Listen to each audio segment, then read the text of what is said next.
Assalamualaikum warahmatullahi wabarakatuh. Di sini saya akan mempresentasikan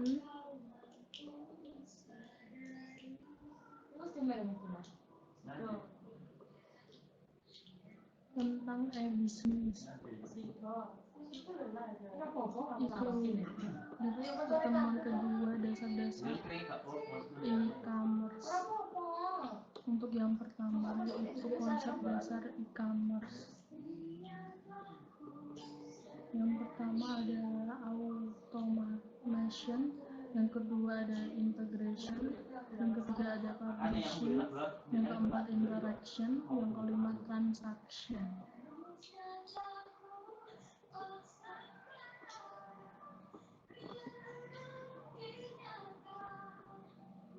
Selanjutnya e-commerce, ada commerce, lalu classical or traditional commerce, e-commerce, internet commerce, terus ke business focus e-commerce, lalu ke consumer focus e-commerce.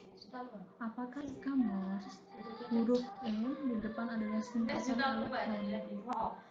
Bila tersambung menjadi elektronik e-commerce, yang jelas e-commerce adalah media komunikasi informasi yang dibangun dengan teknologi informasi berupa sebuah aplikasi yang dapat dimanfaatkan untuk berbisnis. Selanjutnya ada e-commerce in the past. Yang pertama ada telepon, yang kedua fax, yang ketiga television, yang keempat electronic payment or transfer system, yang kelima ada electronic data interchange atau ID, yang kelima ada internet. Lalu e-commerce today, aktivitas dilakukan secara elektronik menggunakan internet, advertisement, production, purchase, payment, delivery of service. Lalu internet menggunakan fasilitas multimedia suara, image, and transmisi teks. Lalu yang terakhir ada interaksi, memungkinkan menggunakan sistem berbasis web. Lalu ada internet dan www.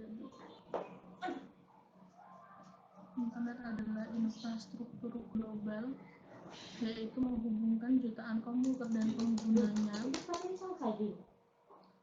World Wide Web sebagai mekanisme, yaitu sarana memperoleh dan menampilkan data informasi pada internet. Lalu ada internet merupakan infrastruktur informasi lokal atau global, yaitu menggunakan internal organisasi. Selanjutnya, mengapa harus e-commerce? Karena memberikan beberapa keuntungan, antara lain yang pertama, biaya operasional berkurang. Yang kedua, meningkatkan kualitas pelayanan. Yang ketiga, memperbesar aliran pendapatan baru. Yang keempat, meningkatkan pangsa pasar. Yang kelima, melebarkan jangkauan pasar. Selanjutnya, kerugiannya dan pihak konsumen. Yang pertama yaitu rasa kurang puas terhadap fisik barang. Yang kedua, kurang percaya dengan barang yang dipesan. Yang ketiga, kultur bahwa belanja rekreasi. Selanjutnya, risiko pada e-commerce yaitu satu, kehilangan finansial secara langsung. Yang kedua, pencurian informasi rahasia. Yang ketiga, kehilangan kesempatan bisnis. Yang keempat, akses ke sumber olah yang tidak berhak. Yang kelima, hilang kepercayaan dari konsumen. Yang keenam, kerugian-kerugian yang tidak terduga. Selanjutnya, kehilangan finansial secara langsung karena kecurangan. Berubahnya data finansial yang dilakukan oleh orang yang tidak bertanggung jawab dengan cara mentransfer secara ilegal.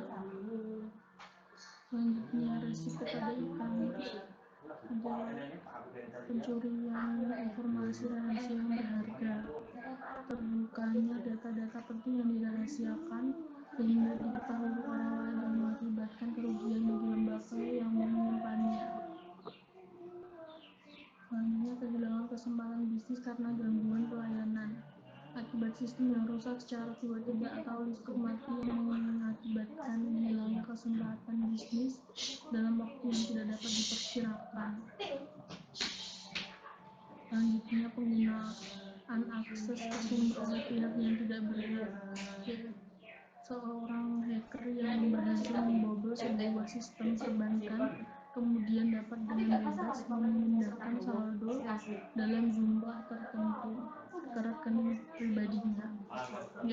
Selanjutnya, kehilangan kepercayaan dari konsumen, yaitu usaha pihak lain yang dapat menjatuhkan reputasi perusahaan sehingga pelayanan menjadi salah dan kacau yang mengakibatkan hilangnya kepercayaan konsumen.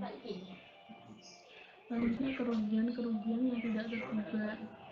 Gangguan lain dari luar terhadap transaksi bisnis yang sedang dilakukan sehingga konfirmasi transaksi tersebut tidak dapat diterima dengan baik. Selanjutnya, ada tipe e-business, yang A, business to consumer, yang B, business to business, yang C, customer to customer, yang D, customer to business. Selanjutnya ada business to customer. Yang pertama ada penjual, yaitu organisasi bisnis. Yang kedua pembeli, yaitu customer. Yang ketiga disebut juga electronic retailing. Yang keempat, toko elektronik bisa pada internet untuk menjual produk pada customer. Contoh, customer membeli buku dari toko virtual di internet.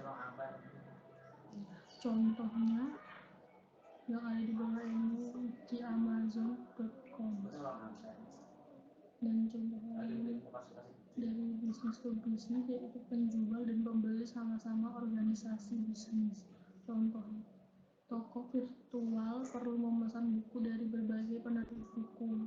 Proses pemesanan dapat menggunakan EDI atau Electronic Data Interchange. Ada contoh lagi dari Global Search, bisa dilihat di bawah ini. Kemudian ada customer to consumer, yaitu pembeli dan penjual sama-sama customer. Contoh, toko virtual mempunyai fitur untuk menjual buku bekas yang dipunyai oleh seorang customer ke customer yang lainnya. Contohnya seperti yang ada di berikut ini.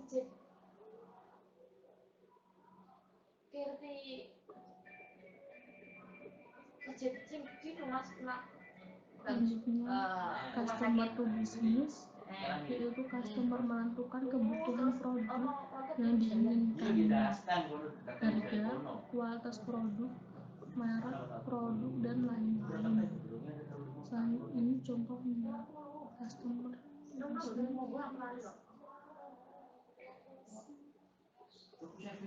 Kemudian ada tipe e-commerce, yaitu seperti yang di bawah ini.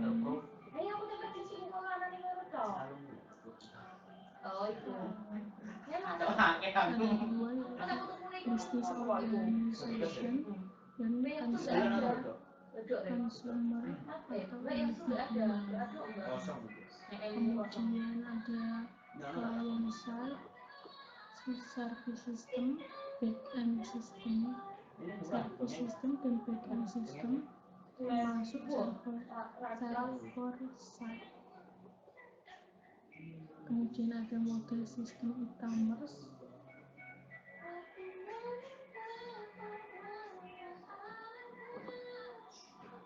Sekian presentasi dari saya. Wassalamualaikum warahmatullahi wabarakatuh.